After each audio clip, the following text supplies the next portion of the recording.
Hola a todos, esto es la Biblia en casa y en esta ocasión vamos a comentar un versículo que fue que ha sido el elegido como lema de la próxima asamblea de la Renovación Carismática en la diócesis de Cartagena. Se trata del Salmo 41, el versículo segundo, porque el primero es la indicación.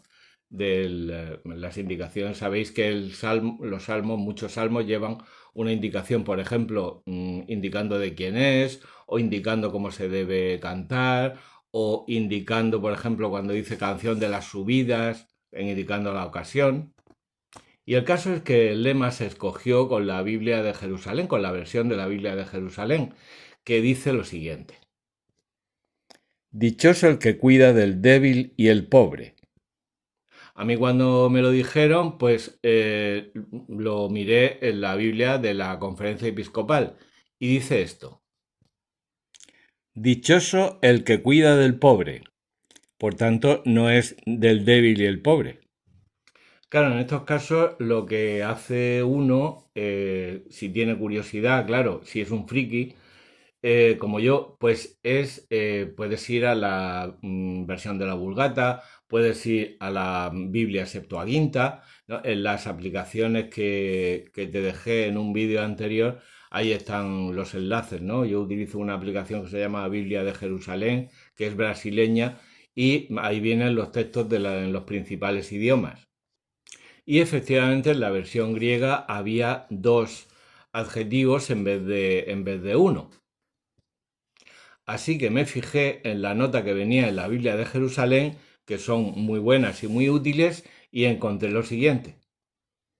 En la nota al versículo segundo, el pobre griego, targ, omitido por ebr, o sea, el pobre en la versión en griego, la Septuaginta, la versión de los 70, y targ, pues será el Targum, omitido por hebreo, es decir, la versión hebrea, que se supone que es la original.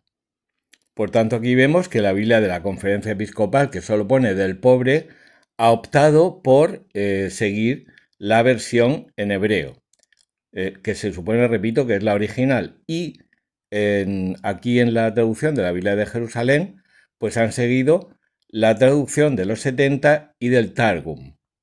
Entonces resaltamos dos cosas. Primera, que los criterios a la hora de elegir la versión que se va a traducir, pues pueden variar porque varían las versiones de los 70, la versión hebrea, la versión de la Vulgata, por ejemplo, o de la Neovulgata sigue en muchísimas ocasiones la de Septuaginta porque San Jerónimo la seguía. Y esta indicación de la Biblia de Jerusalén me da pie a hablar del Targum. El Targum es como, digamos, por así decirlo, la traducción al arameo del original hebreo.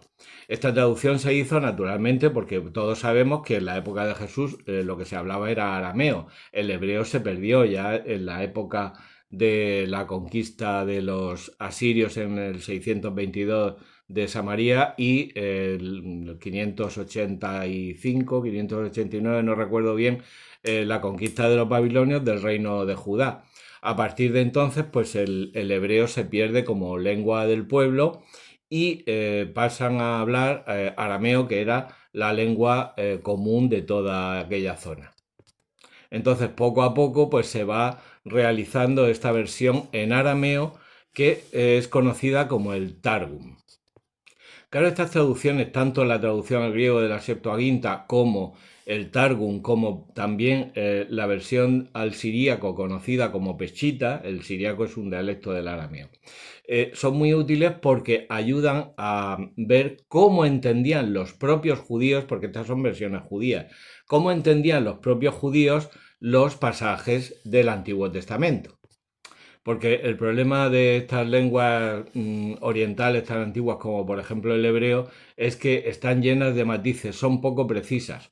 Por eso la traducción al griego nos puede dar una idea más exacta y luego la traducción al latín también. Sería interesante hablar del Targum, de la Peshitta y de otras versiones, pero bueno, eso lo dejamos para otro vídeo. Mientras tanto, que la Biblia te acompañe.